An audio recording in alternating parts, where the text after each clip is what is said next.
Então, vamos hoje aqui falar sobre a decomposição, compreender esse processo, associar os fungos a certas bactérias, ao processo do apodrecimento de alimentos e a decomposição da matéria orgânica, como também nós vamos reconhecer a importância da decomposição na natureza.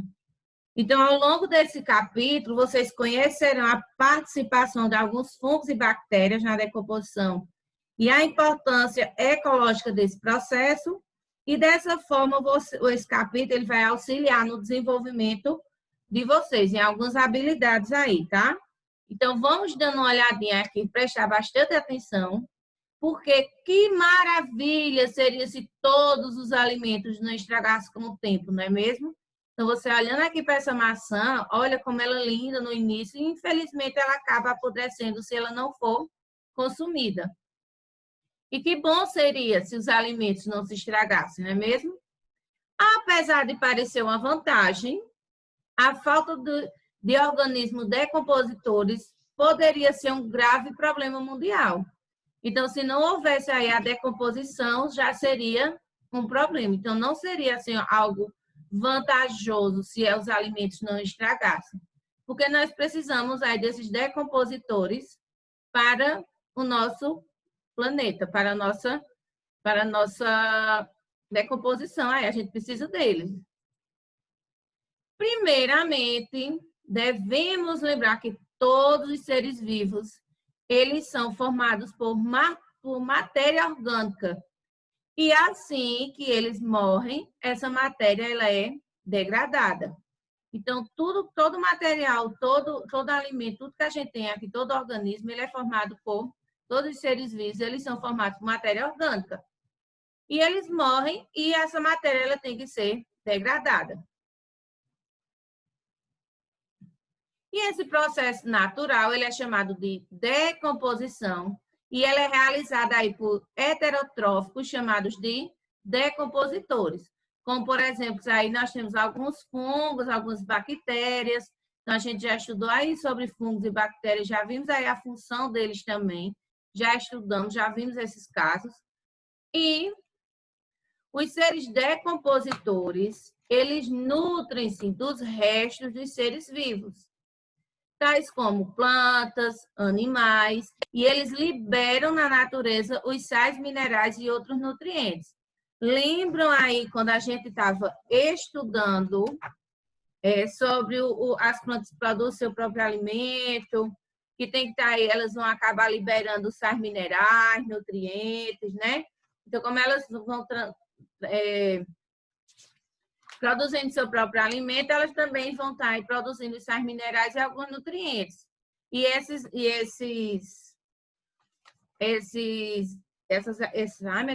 plantas, muitas vezes, elas acabam aí se decompondo e formando isso para a gente. Esses nutrientes são, então, utilizados pelo organismo produtores, como as plantas, sendo, portanto, reaproveitados.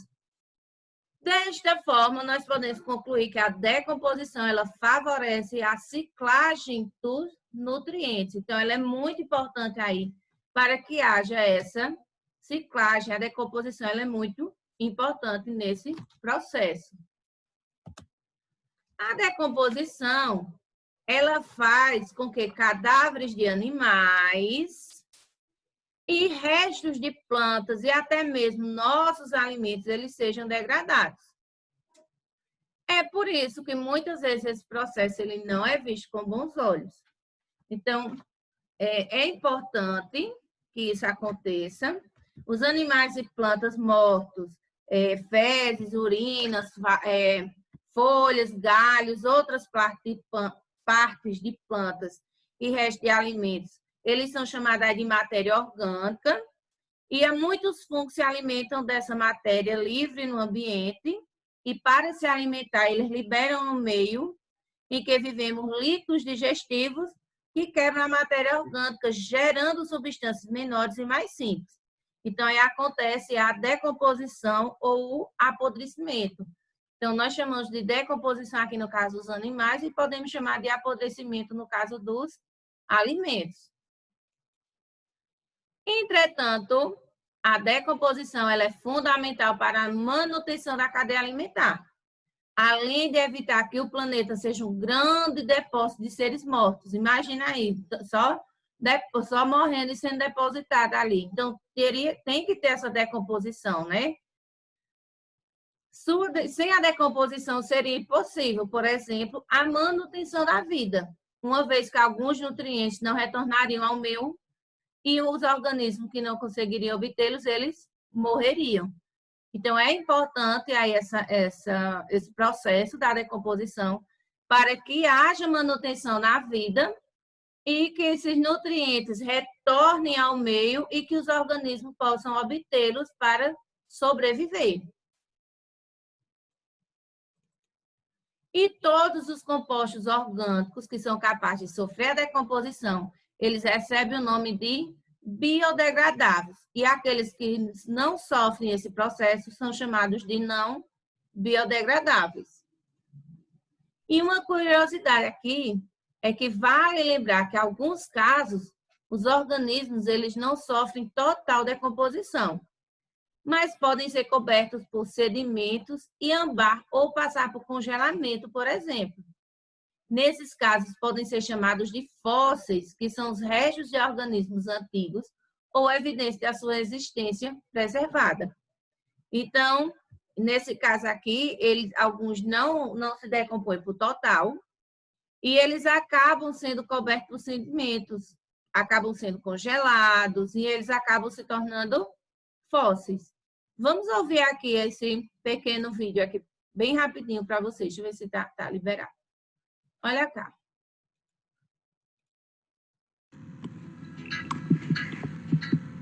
Quer saber como fazer compostagem na sua casa? Você está no lugar certo. Deixa eu falar só uma coisa aqui para vocês. Sobre a importância da decomposição, antes da gente começar esse vídeo aqui. Ele é um processo importante da natureza, tá? Parte da substância originada da decomposição, ela fica no solo, na forma de nutrientes, e as plantas elas vão estar absorvendo esses nutrientes. Nós já estudamos no capítulo anterior e nós estamos revendo nesse. E eles são utilizados para o seu próprio crescimento. Os animais, ao se alimentar das plantas, também estão aproveitando de maneira indireta os nutrientes liberados aí na decomposição. E sem a decomposição feita pelos micro-organismos, a matéria orgânica ela levaria muito tempo para se degradar.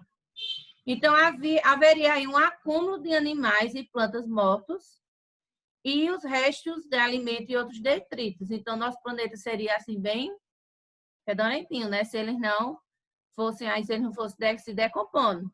E faltariam os nutrientes para o crescimento das plantas, afetaria todos os seres vivos.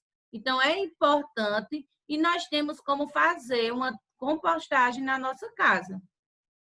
Então, esse vídeo ele é curtinho, mas não necessário que vocês terão que fazer, tá? Nesse caso, então, os resíduos orgânicos produzidos em casa, então, como folha, cascas, vegetais, elas podem ser aproveitadas por meio da compostagem. Então, a gente pode estar fazendo isso em casa também. Mas não estou dizendo que é para você fazer, não, tá, gente? Assim, isso acontece mais assim, quando o número da família ele é grande e vão aproveitando esse material. Tá? Essa é a representação aqui da composteira. Então, vamos saber como é que faz, dependendo aí da ideia, se você, os seus pais, alguém quiser fazer. Porque nesse processo a matéria orgânica ela vai ser degradada e vai resultar em um composto rico em nutrientes, que pode ser utilizado em hortas, jardins, como adubo, tá? Então, vamos ver como é que isso acontece. E dependendo aí, muita gente que tem sítio, pode estar fazendo aí no sítio e pode estar ajudando aí o meio, pode estar ajudando aí o ambiente para que essa matéria orgânica ela seja degradada e resultar em um composto rico de nutrientes, tá? Que pode ser utilizado aí nos sítios, na fazenda, na horta. Então, vamos lá? Vamos ver aqui. O que é compostagem? É um processo natural de transformação de matéria orgânica em nutrientes para suas plantas. Se você entender como fazer compostagem na sua casa, poderá produzir o seu próprio adubo orgânico e economizar uma grana. Fazer isso lhe trará lindos frutos, além de reciclar matérias orgânicas que iriam para o lixo. No geral, o método mais fácil para quem está começando é a pilha de compostagem. Passo 1. Localização. É recomendado uma área aberta, nivelada, com boa drenagem, sol parcial e de fácil acesso. Passo 2. Tamanho. Não menos de 3 metros de altura e largura e não mais do que 5 metros. Se for muito menor, pode não aquecer eficientemente, e se for maior, pode absorver muita água e ficar difícil de misturar. Lembre-se de mexer a cada 2 dias e procure deixar sua pilha em um ambiente arejado. O ar quente faz os restos de alimentos fermentarem e criar muito chorume, o que potencializa o cheiro ruim. É recomendado que você inicie sua pilha em solo nu. O asfalto e o concreto podem impedir a aeração e inibir os micróbios. Muitos materiais orgânicos podem ser utilizados na sua pilha de compostagem, como restos de cascas, podas, pó de café, entre outros. Mas você deve evitar na sua pilha a carne, a gordura, os produtos lácteos, plantas doentes, fezes humanas e animais e carvão. Os principais materiais para a compostagem são o nitrogênio, verduras e o carbono. Ao iniciar uma pilha de compostagem, a prática recomendada é alterar as camadas verdes e marrons, como uma lasanha. Os materiais mais volumosos ficam na primeira camada de terra, camada marrom, de 4 a 6 polegadas. Em seguida, adicionar os materiais verdes, como os resíduos de cozinha, de 4 a 6 polegadas também. Continue a adicionar as camadas de nitrogênio e carbono até chegar ao topo. Jogue água em cada camada, firmando-la para baixo, mas não compacte-a. Sua pilha de composto deve estar úmida, mas não encharcada. A maioria da água virá da chuva. Mas você mesmo pode necessitar molhar a sua pilha de vez em quando. Se a pilha ficar muito molhada, você pode misturá-la com mais frequência para ajudar a secar. Ou você pode adicionar mais materiais marrons para absorver o excesso de umidade. Uma vez que você virar a sua pilha, esses materiais começarão a ficar mais misturados, tornando o composto mais eficiente. Manter a pilha de compostagem ativa em uma base frequente ajudará com a aceleração da decomposição.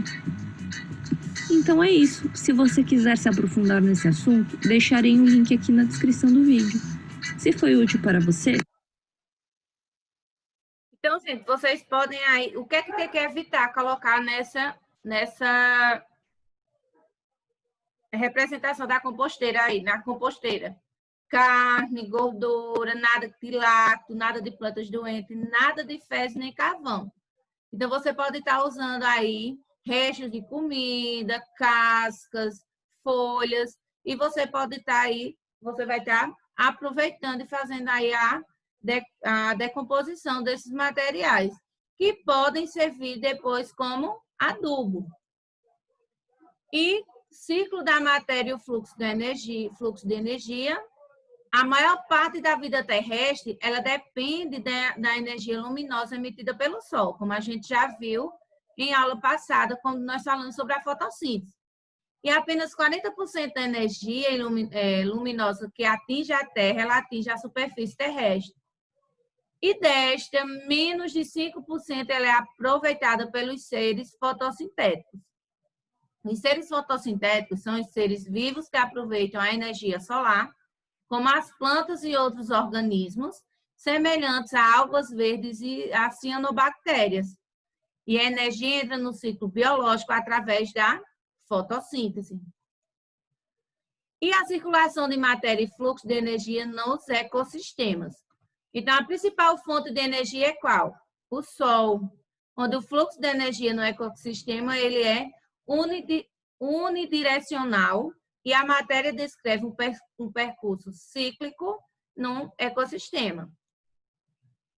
A energia ela é proveniente do Sol fixada pelas plantas, que passa a fazer parte da matéria orgânica, que produzem e depois é transferida através dos consumidores e dos decompositores, abandonando o ecossistema ao longo do percurso sob a forma de energia térmica, ou seja, do calor. A matéria, no entanto, ela vai circular continuamente no meio abiótico para os seres vivos e destes para o meio abiótico, sendo, portanto, aí reciclada. E nós falaremos também aqui um pouquinho sobre a importância das algas, que nós não podemos deixar de falar sobre elas, tá? Que são a base de alimentação das cadeias alimentares dos ecossistemas aquáticos e são responsáveis por 70% do oxigênio da atmosfera. São utilizadas na alimentação, como estabilizantes e como meio de cultura. Então, as algas, elas são importantes para a economia através da farmácia, dos alimentos e de cosméticos e da ecologia por conta da fotossíntese, porque ela vai produzir oxigênio. E as algas, elas são utilizadas na alimentação, na fabricação de fertilizantes, na fabricação de rações, na medicina, na farmacologia e no tratamento de água. E os elementos importantes com complemento alimentar, elas têm vitamina A, C, D, E, B, B1, B12, riboflavinas, niacinas e ácido fólico, como também sais minerais, tá? Então, as algas, elas também têm aí uma grande importância,